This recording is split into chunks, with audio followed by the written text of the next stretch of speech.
जिला पंचायत कार्यालय कोंडागांव की तरफ से संविदा नियुक्ति का विज्ञापन जारी किया गया है। दोस्तों नमस्कार, आप देख रहे हैं जीरो पीरियड। जिला पंचायत कोंडागांव अपनी तरफ से संविदा रिक्त पदों की भर्ती के लिए एक विज्ञापन जारी कर रहे हैं और ये विज्ञापन जो है वो प्रधानमंत्री आवास योजना के अंतर्गत विभिन्न जिला एवं विकासखंड स्तर पर संविदा के रिक्त पदों की पूर्ति के लिए है। इनमें पूर्व में शासन के द्वारा जारी विज्ञापन के माध्यम से रिक्त पदों जिसमें सहायक अभियंता, लेखापाल, विकासखंड समन्वयक के लिए समय सीमा में प्राप्त आवेदनों को भी मान्य किया जाएगा और जिन लोगों ने पहले इस रेफरेंस में आवेदन किया हुआ है उनको फिर से आवेदन करने की आवश्यकता नहीं है।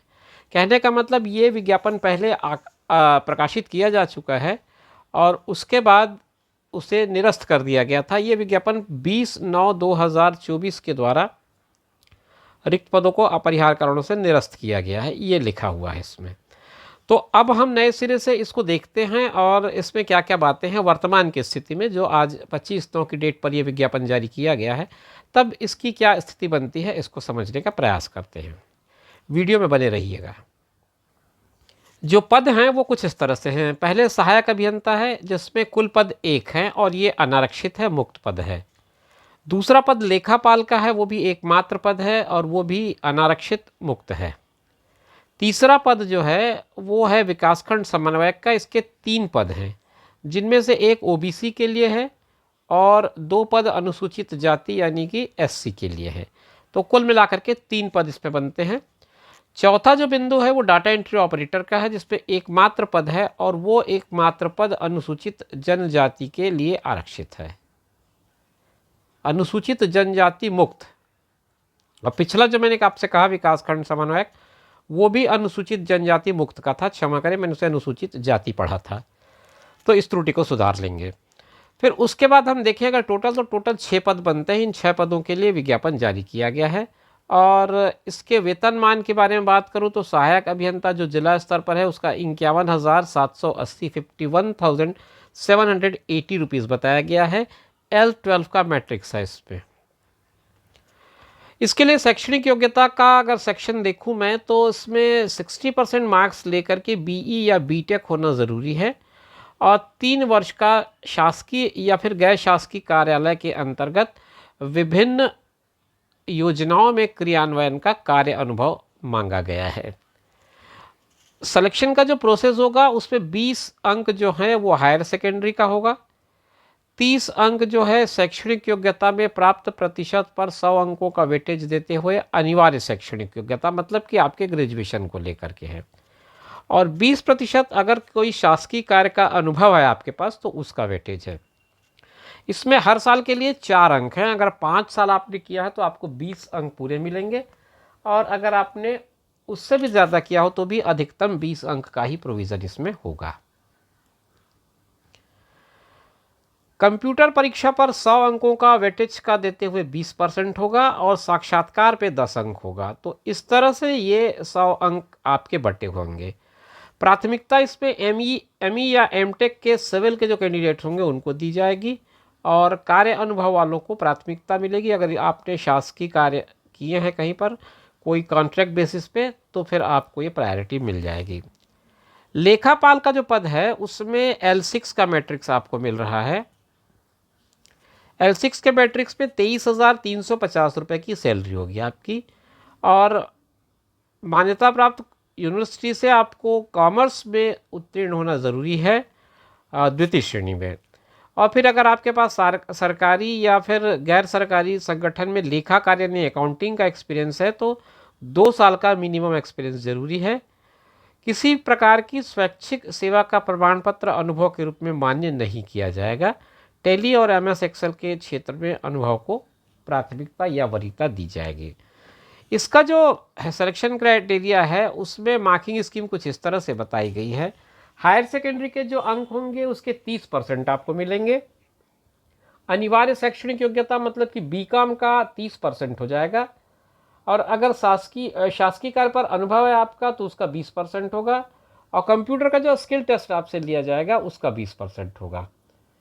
अब इसमें एक बात और नोट कर ले, अगर आपने प्रधानमंत्री आवास योजना ग्रामीण में कार्यानुभव को प्राथमिकता, अगर आपने कार्यानुभव किया है तो उसको प्राथमिकता मिलेगी, और उच्च शिक्षा जैसे एमकॉम है अगर आप, तो भी आपको प्राथमिकता मिलेगी।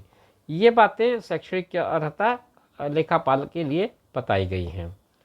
फिर विकासखंड समन्वयक की बात कर लें। 39,875 रुपये की सैलरी आपकी होगी। लेवल 10 L10 का मैट्रिक्स है इसमें, और आपको या तो बीई हो या बीटेक हो 60% मार्क्स के साथ होना चाहिए। और फिर दूसरा, अगर ये नहीं है आपके पास तो फिर न्यूनतम 60% मार्क्स के साथ स्नातकोत्तर की उपाधि ज़रूरी है। कम से कम 2 साल की शासकीय या फिर गैर शासकीय संस्थानों में कार्य का अनुभव होना आवश्यक लिखा गया है। तो ये मुख्य बातें थी जो आपको जाननी थी। इसका भी वेटेज आप स्क्रीन पे देख ही रहे होंगे, आपको दिखाई पड़ रहा होगा क्लियर कट कि किस तरह से वेटेज होंगे। 20, 30, 20, 20 और 10 इस तरह का आपका इसका वेटेज है। तो ये बिंदु क्रमांक 3 हो गया। अब जो बिंदु क्रमांक 4 है, जो इस कैटेगरी में आखिरी होगा, वो है डाटा एंट्री ऑपरेटर का। इसमें 23,350 रुपये की सैलरी है आपकी। L6 का मैट्रिक्स है, यहाँ आप देख सकते हैं। मान्यता प्राप्त मंडल संस्था या किसी बोर्ड से 10+2 का एग्ज़ाम आपको पास होना ज़रूरी है।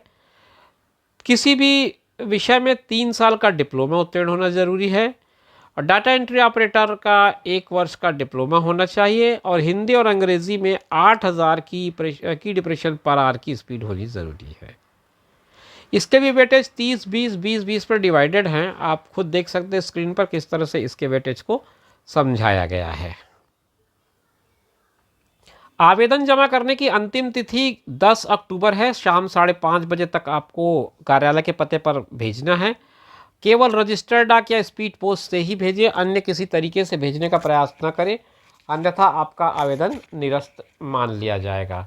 तो न तो आप स्वयं उपस्थित हों, न किसी के माध्यम से भेजिए। जो माध्यम आपको बताया गया है आपको उसी का प्रयोग करना है।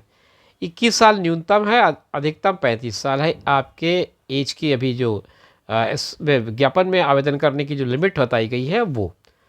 अब इसके बाद इसमें और कोई मुझे महत्वपूर्ण बात नज़र आ नहीं रही है, फिर भी मैं आगे बढ़ के एक बात देख लेता हूँ, किसी तरह का कोई इससे पॉइंट हो ऐसा जो हम आपके लिए बता पाए। इसमें आप ये देखिएगा कि जब आपका मेरिट लिस्ट बन जाएगा तो उसे दावा आपत्ति के लिए जिला पंचायत के सूचना पटल पर चस्पा किया जाएगा। वहाँ जाकर के आप देख लीजिएगा, और उसमें से जो पात्र होंगे उसमें 1:10 के अनुपात में अभ्यर्थियों को आमंत्रित किया जाएगा।